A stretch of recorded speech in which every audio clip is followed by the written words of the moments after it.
Welcome to Metal Forever magazine. A real pleasure to meet you again. Yeah, it's great to be here and see you in person. Great, Leo. So, how's the journey to India? It's long, but it's nice. It's nice to be in a warm place. It's nice to have all the spicy food I really love and friendly people. Yeah. So it's really cool. Amazing. So, Leo, August 5th, you released your second single, Sonhos. So, would you like to tell me a bit about the songwriting and the making behind this new song?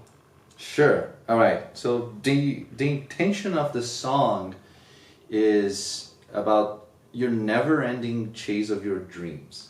You know, when you're like, you have that dream, and that's it plays a little bit with what's the actual literal dream sense and the philosophical dream sense. You know, when you are almost reaching your dream, you're like, oh, I worked so hard and I'm about to get it, and then suddenly you wake up and you have to go to work and you have to live the mundane, right? But still never give up, keep doing it, keep reaching for it. There's a little piece which is on the lyrics, which is get out of your bed sheets, take your dream outside of the bed sheets and just be someone. So it's a very, inspirational type of song, which at the time that I was listening a lot to Yes, and some of the prog rock influences from Brazil, and from the 70s they were all about positivity and giving people inspiration and reason to keep living their lives and keep doing the things that they love. So that was where I came from intention, right? And I tried to put all of this not only in the lyrics but in the songwriting. For example, in the verse, you might hear it and think it's just a 3/4 type of time signature that's constant and you can vibe to it. But if you go and try and count it, there's a lot of like 5/8 and 2/4 and weird time signatures behind it, with the bass line and the drums, which are like in different time signatures. But the vocal kind of sings straight. Took a page out of OCEANSIZE on that one, but singing straight and gluing everything together. So you have a feeling that it's straight, but since it's actually not, you always like, oh my God, like what's going on? It's like you're in a boat, you know, you feel like you're stable, but you're always shifting. And I feel like that's how dreams sound like. That's how you feel when you're dreaming. You're always, there is some familiarity, some grounding to it, but it's never perfectly stable. There's always something weird happening, but it's hidden, right? You don't realize that you're dreaming. You think you're not dreaming, and I try to do that in the songwriting process with both the time signatures as well as the chords and the harmony that I chose with some different chords that are not supposed to be there, coming in and out every now and then, just to create that ethereal flowing vibe, which I think a dream is all about. Amazing, amazing. And is there other things that are coming into work, like a new album or another new single? So it's something else in plans for you? Yes, there are two things that I've worked on. I've recorded vocals as a guest for a friend of mine called Jeff Black from Vancouver. A really good friend of mine, amazing musician. So I recorded the vocals for a single. I don't know yet when he will be releasing that, but that was an awesome experience singing power metal, something that I haven't done before, and it's really nice, it's challenging, and I really liked how he ended up. And as soon as I'm getting back to Vancouver, I have to buy a new laptop because my old one, it's not really handling so many tracks. I have to freeze everything all the time and it's slowing me down. So I got a new laptop and start working on my next single, which the inspiration for it, and it's called Passive Genocide, and the inspiration of it is the pandemic, and specifically, it's a little political, it's specifically the choices made in Brazil by the government during the pandemic. It's not going to be straight in your face, here's what I'm talking about, there will be, just going to be metaphorically speaking, but it's the sense on how can you actually kill 500,000 people usually of the same ethnicity and usually from the same, like social aspects.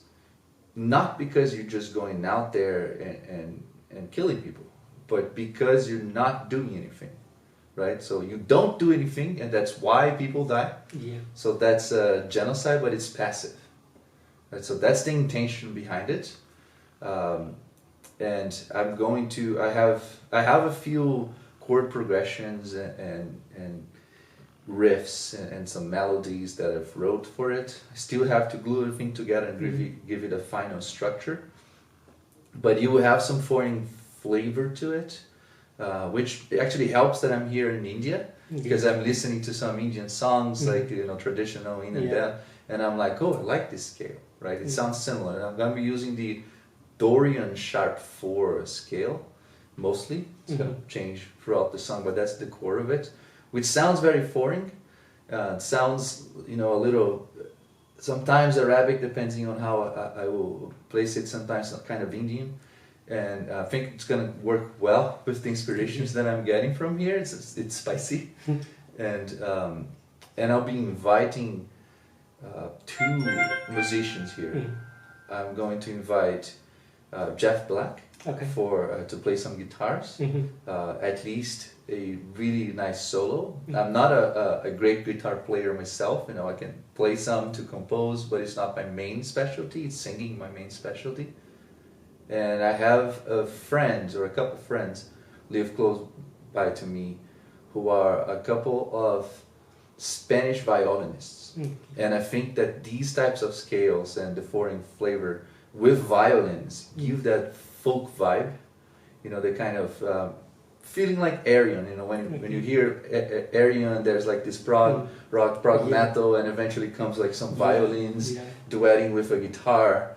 So I'm planning to do that. Like I have these riffs and melodies, which I played in my guitar, but I'm seeing like, where can I give some of those melodies to a violinist to play? So yeah, that's what I'll be working on once I'm back from the vacations or work trip, which this was. And hopefully by winter I'll have something coming out. Right. I don't have plans for a full album yet, because I feel like whenever I have a song ready, why not release it?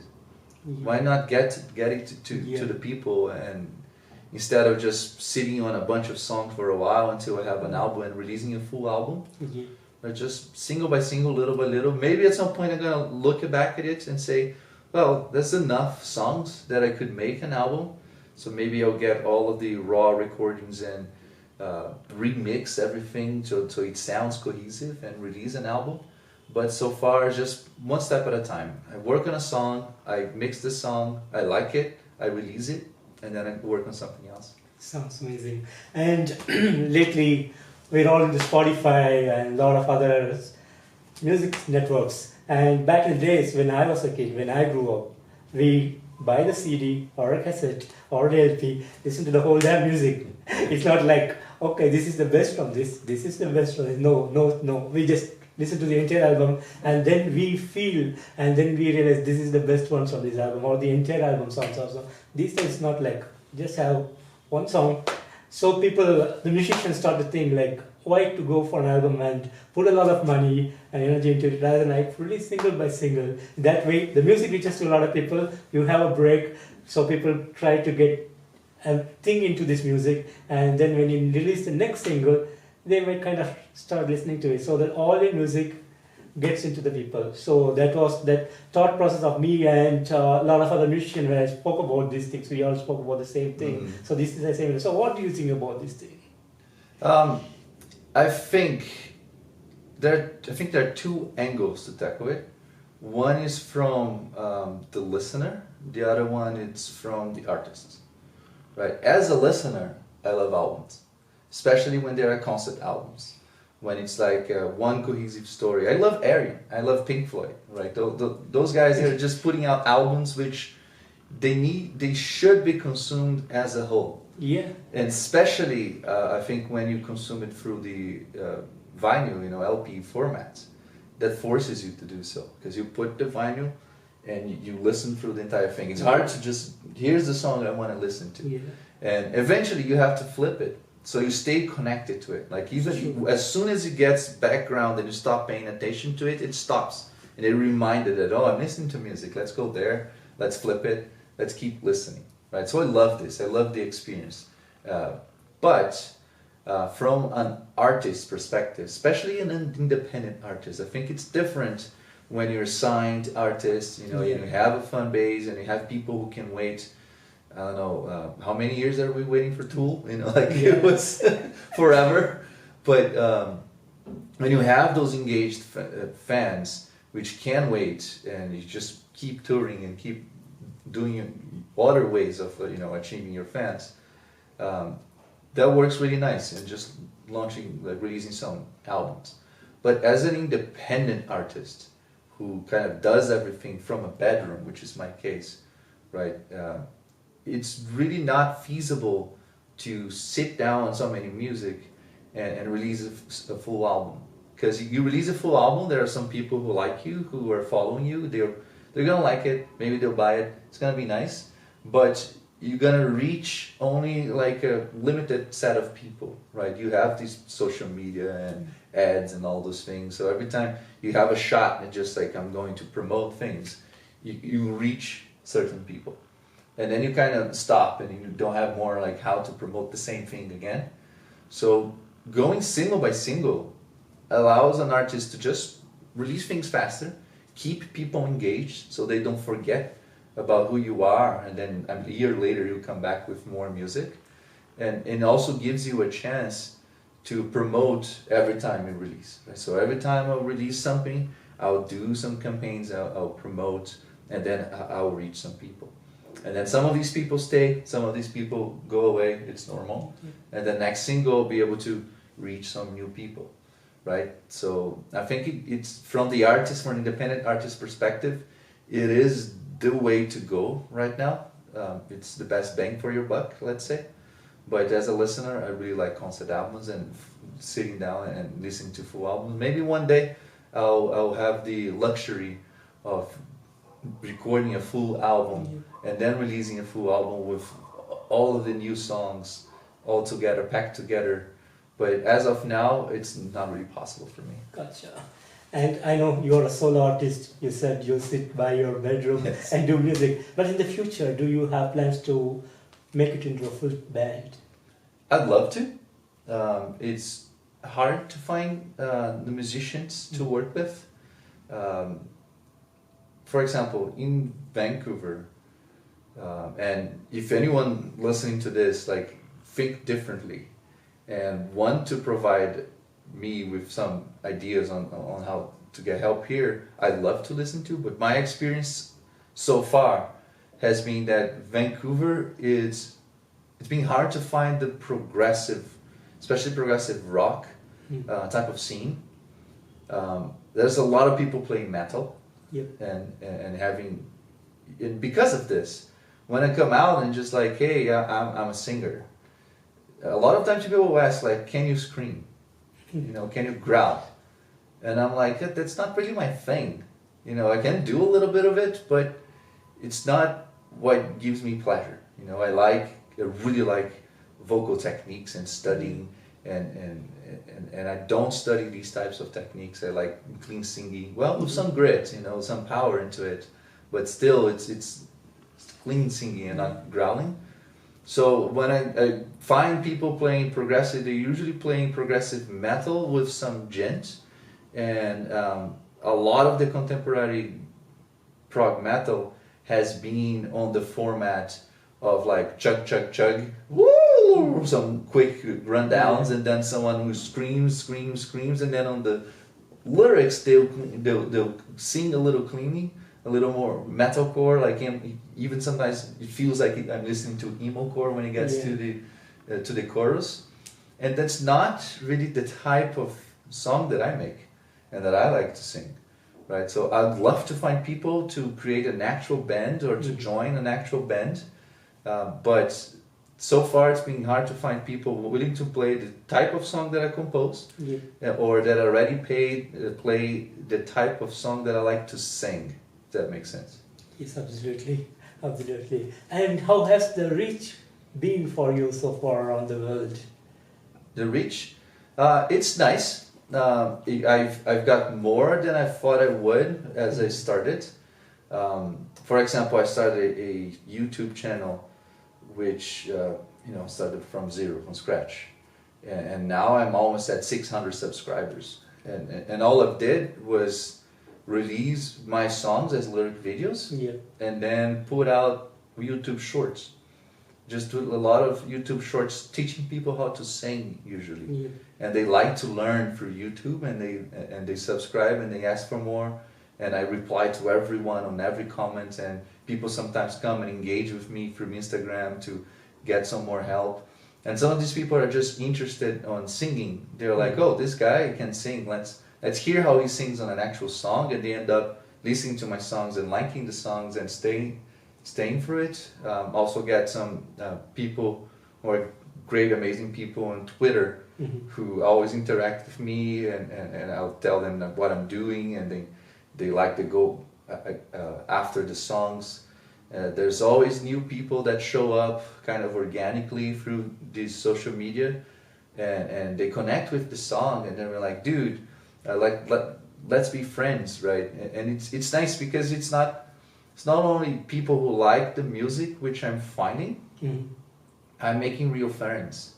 I'm making real people who we can connect based on the same tastes in music, but also the same experiences sometimes in life, and we end up being friends. That's what happened with Jeff Black, for example. Like we live in the same city, and now we just go out for some beers, and he comes to my place, and then we're always hanging out and doing things, right? So it's great to find friends, especially as an immigrant, living in a country where I was not born in, and just to get there and like, okay, I don't know anyone, right? And you would know people from work and such, but it's always like, here's my workmate, Absolutely.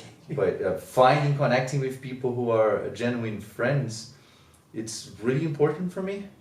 And I think music has been helping me with that. Every time I will meet someone and be like, hey, are you into music? Like, oh yeah, I like metal. I'm like, oh cool, I'm a singer. Oh nice, I play guitar. Like, let me hear your songs. And then eventually you're like, if I didn't have that, maybe it would be just a quick conversation that wouldn't give any fruits in terms of friendship.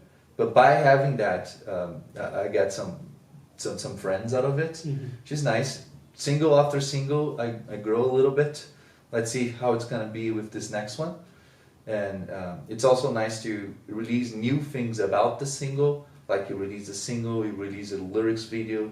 I just recorded before I came here the music video for Sonhos. And I have, it's basically me playing in my recording studio. So it's really like, hey guys, it's progressive rock in your bedroom. Like, this is possible. Right? I didn't think it was possible before I started.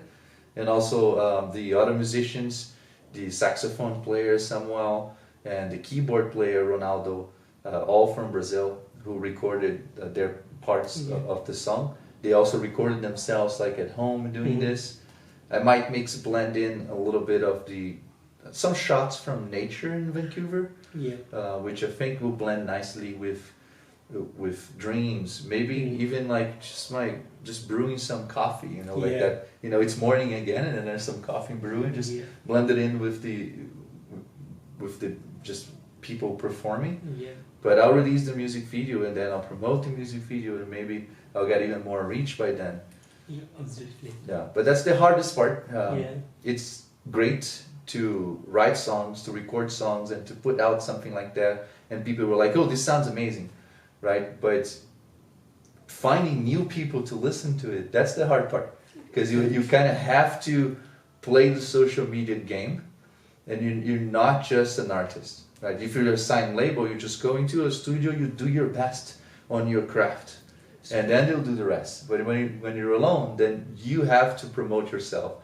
You have to keep engaging. You have to make content constantly and find a niche where people can relate to you. In my case, it's teaching people how to sing, and keep going at it so you can get the reach and some of the people that you reach will listen to your song and like it, but I wish it was just focus on your song. Yeah. I would be able to release more songs if it was that case, but without spending time on promotion, no one would listen to them. Absolutely, it's true.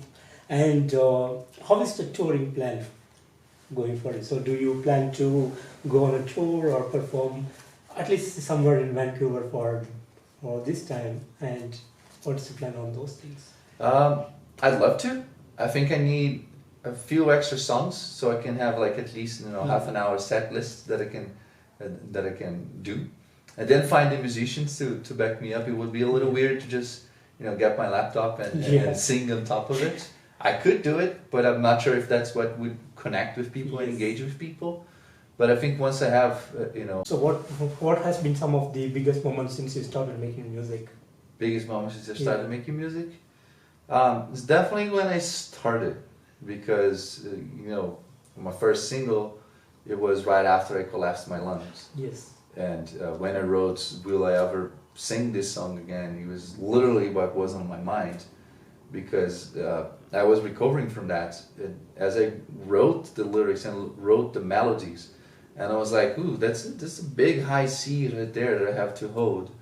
And would I be able to do that after my lungs have collapsed? But that forced me to actually sing better, use less force, sing more relaxed, lean more into vocal techniques, and not try to be Dio all the time, right? Just like a roaring lion singing super high, and just like, okay, what if I sing a little lighter, use a little bit more head voice, but and then I can reach the note more easily and comfortably, and then started to lean into things like vowel modifications and vocal tract shape to give, even when I'm singing mostly in a lot of head voice, to make it sound really round and nice and not really just put all the power out there. Yeah. In order to protect my lungs, I was just afraid, and then when I released the song and I sang it on the studio, and then I listened back to it and how it turned out. And I was very proud of that. I was very like, oh my God, I can do this. I can keep singing. I can sing better than I could before, right after I came back from the hospital, right? And so that's probably my best moment since I started to release music. And of course, meeting people like yourself, and being able to talk about the music, that's also something that I really like, and it's something I really cherish, and I thank you a lot for allowing me to express myself through your channel. Pleasure. Those are the things which, looking back, I'm just starting. It's 2 singles, but great things that I'm really proud of. Talking about these 2 singles again, I believe you did an amazing job in these 2 singles. It's like pulling the audience into you, the music, the flow, the energy, the way the music progresses. Everything is so beautifully done. Talking about both these songs, Sonhos, for example, it's once you start listening to it, you get inside the music. Like, it's not like something is playing and just sitting and listening. It's not like that. It pulls in the listener into the music, and it flows into their soul, their mind, their body. So that is something really amazing to be a musician, to make things like that. So how do you feel about what you have done so far? I'm very proud of it, especially because I have never mixed or recorded or produced anything before. I literally, when I came back from the hospital, I bought a guitar. I didn't even have a guitar, and then I downloaded the Reaper, which is the DAW, right, that I used to record my things on, and started to just look on YouTube and like, how can I record some things? Well, how can I mix? And then everyone using fancy plugins, and I just looked at the price of each of the plugins, and I'm like, I'm gonna try and do this with free plugins. Yeah. Right. So when I realized that mixing, about like 90% of it is just learning how to use EQ, compression, and some delay, reverb, and then that any plugin can give that to you.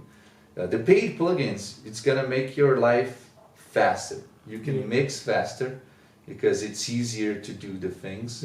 Where the free plugins, they're very raw, they'll have only the basic things, but you can put out a complete song with that sounds good, and you can put it on Spotify and it doesn't sound out of place with just free plugins.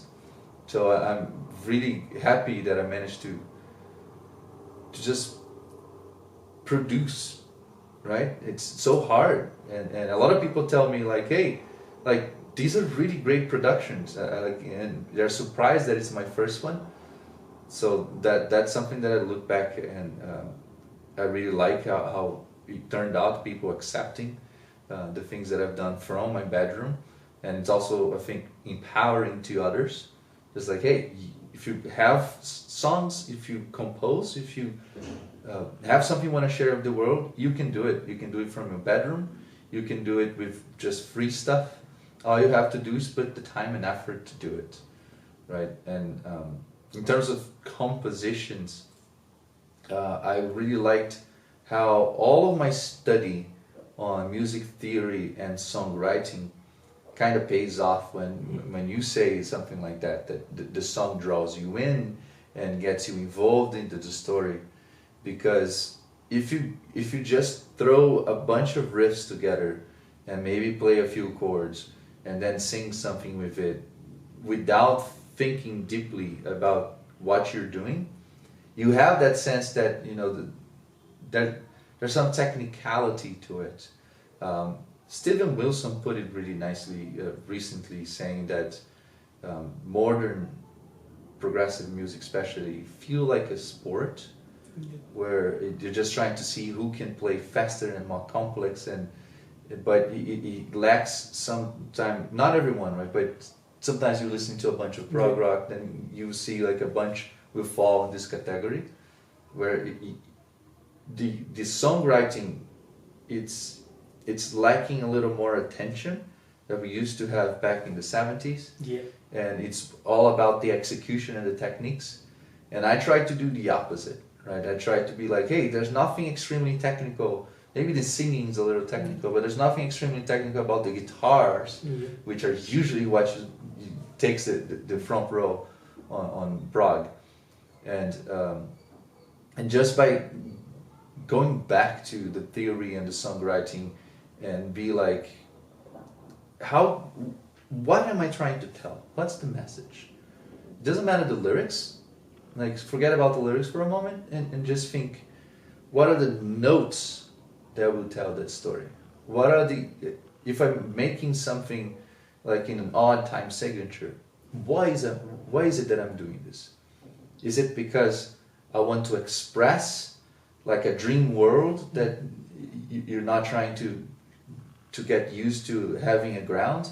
Am I trying to express fear and anxiety where things will finish a little before you were expecting because you're anxious because you're in a hospital bed waiting for a procedure, right?